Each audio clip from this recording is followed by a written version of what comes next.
Dito tayo. Nakita na si Iti. So, na.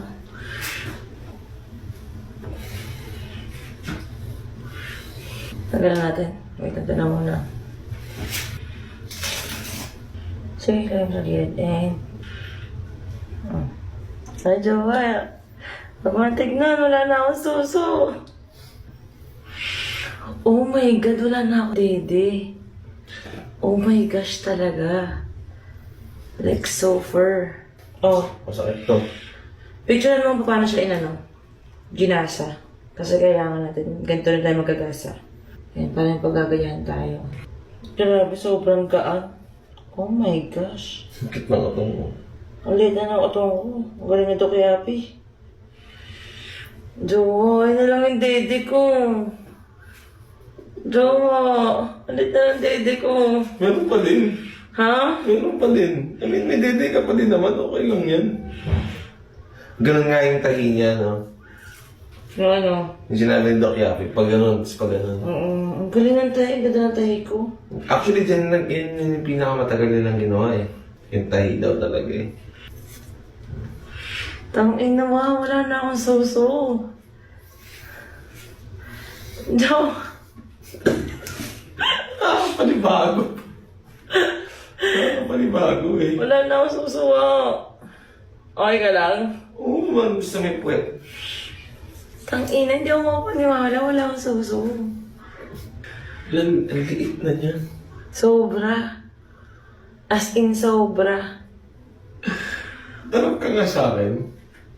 Wala ka panibago nga ba? Bakit? Ang liit na niya.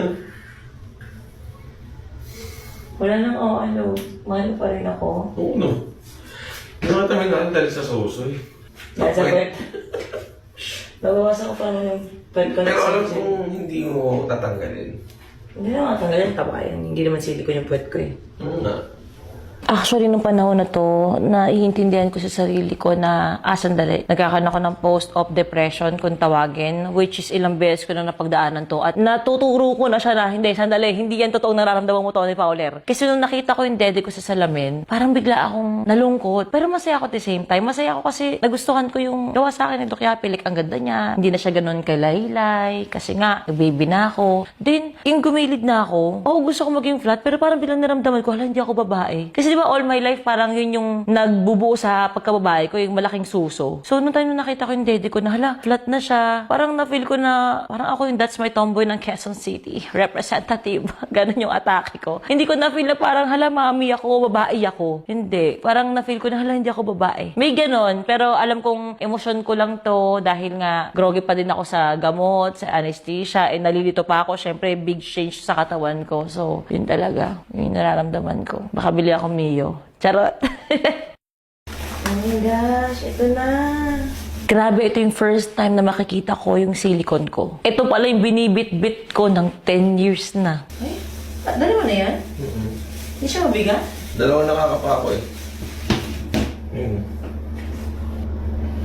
Oh my God! Oh my gosh!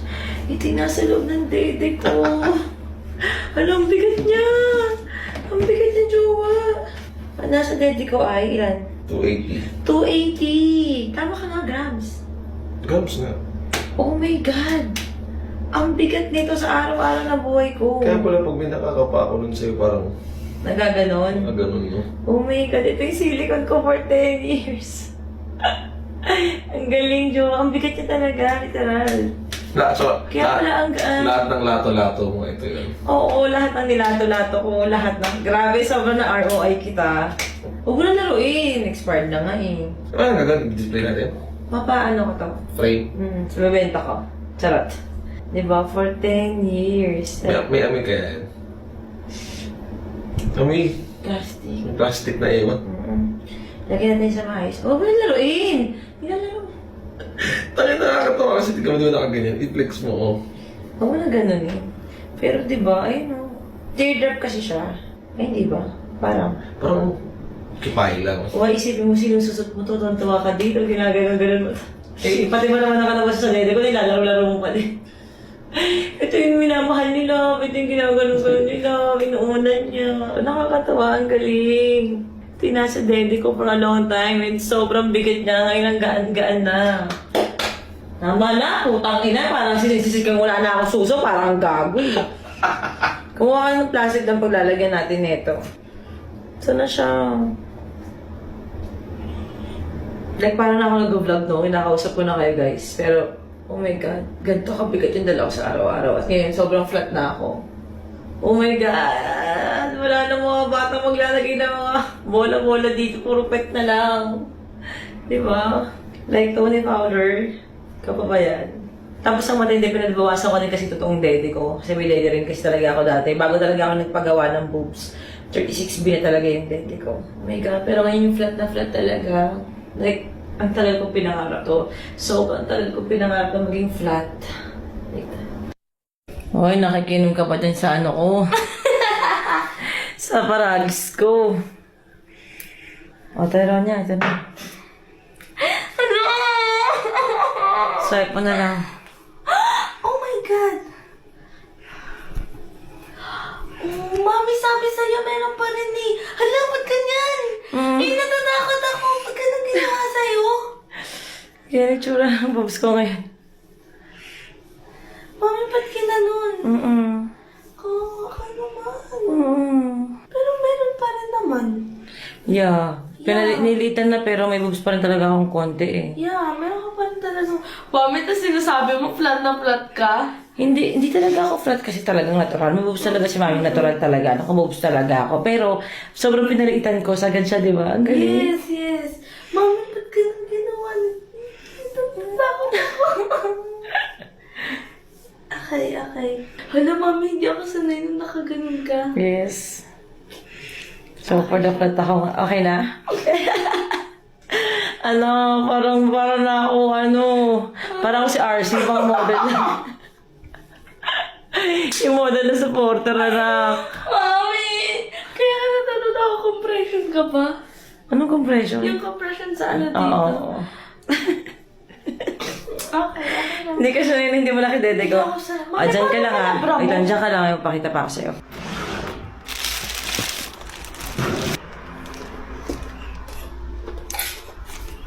What's that? Hala, ito yung silicone! Salo. Ba't ang bigat, Mami? Ang bigat talaga siya. Kaya sabi ko, diba? Sa ano, kaya ang ganun. Yes, kaya ako sakit na sakit na. Kailan ka pala gumagat? Yes, anak. Mami, ang bigat niya. Yes, tignan mo lang. Ayun na. Oh my God! Oh my God! Ito yun! Yes. Ito yung may ano ng gatas! Mami, ang bigat niya pala! Yes, kaya mo ba na isa pa? Paano siya naging expired? Parang di naman siya expired. Hindi, may siguro best before, ganun. Yeah. Parehas kayong dati nilalaro, yun ang nilalaro. Imagine, yan yung ginagano gawin sa akin. Uni. Parehas kayo nilab, tuwan-tuwa kayo dyan. Tapos ang bigat, Mami, nakagalit lang siya sa'yo. Oo, like imagine, di ba lagi ako kakakok sa dede ko? Since na pinapahawa ko sa yung ganyan. Lalo nang buntis ka. Siyang Sabi bigat. anak, di ko makita. Itaso. Okay. Alam mo na. Yan yung anak. Ang bigat niya, Mami. Oo, sirain. Okay. Okay. Galing, no? Wala siyang amoy. May plastic. Huwag mo na amoy mo sa tatenga. Sa ilo. Okay, ito pala siya. So kung maglalagay ka ng dede, anak, plano mo in the future. Kanya na mangyayari. Ayoko, Mami. Pero diba? Yeah.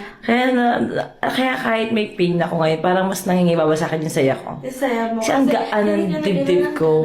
Pero alam, nakita ko din, pinapost off talaga ako kanina. Naistress ka din. Naistress ako, gusto ko talaga.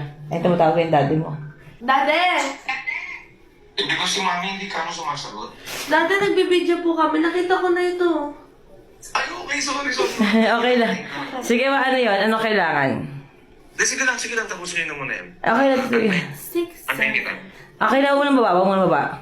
Okay ka na dyan? Happy ka dyan? Yeah, pinaposap ka talaga, Mami. Pero boss po ako, feeling ko, nagulat ako sa flat ako. Hindi ko Though meron pa nga, pero hindi ako sanay na na talagang malit lang talaga yung dede. Hindi talaga ako sanay. Kaya kasi ko paano yung mga bra mo. Ikaw na magmamana. Hindi talaga, Mami. Paano yung mga bro mo? Mas malaki pa suso ni Mama kaysa sa'yo ata. Kaya nga siya, bibili pa ako. Pero mag-stay ka na konti. Kasi if one pa ulit magkano. Mami, tomboy ka. Oh my God! Sobrang nagulat ako kasi nung sinabi pa lang sa akin yun ni Mami, parang, Mami, sure ka ba? Kasi talagang hindi ko siya nakikita na magpapatanggal siya ng ganun niya. And sinabi ko din sa kanya na, Mami, wala to sa 2026 bucket list mo talaga. Pero proud ako kay Mami kasi wala, another operation na naman. Share ko lang din anak. Share ko lang, wala akong upuan, di ba? Si Tyrone niya dati, hindi ko naiintindihan na meron na siyang parang pagkakaintindi sa sitwasyon. Nung baby ka naman, bigla akong naghubad. Ha? Pagkahubad ko, Natakot alam mo, ako. Hindi naman sabi mo, Ano? hala, ba't ang laki na suso mo? Sinabi sa akin ng baby siya. 4 years old, 3, 4. Hala, ba't ang laki na suso mo? Ang laki kasi talaga, Ma. Ganun siya, anak. So, ikaw yung nakaranas ng, na parang nagulat ka. Tapos, tawan-tawa ako kasi, may napapansin din pala siya. Matatandaan pala niya yung huling itsura ng dede, yung itsura ng mukha, yung parang gano'n. Ano mo na yung differences. Kasi parang tingin sa'yo, baby ka lang nun. Yes. Yun lang, share ko lang na may gano'n tayo nangyari dati. Okay, basta- So, ngayon, nakita mo naman na lumait naman siya. Hindi, Mami, laki pa rin. Ay, Laki pa rin. talaga ba? Yes. Buti ka pa nung bigla lang, sinabda ka ako.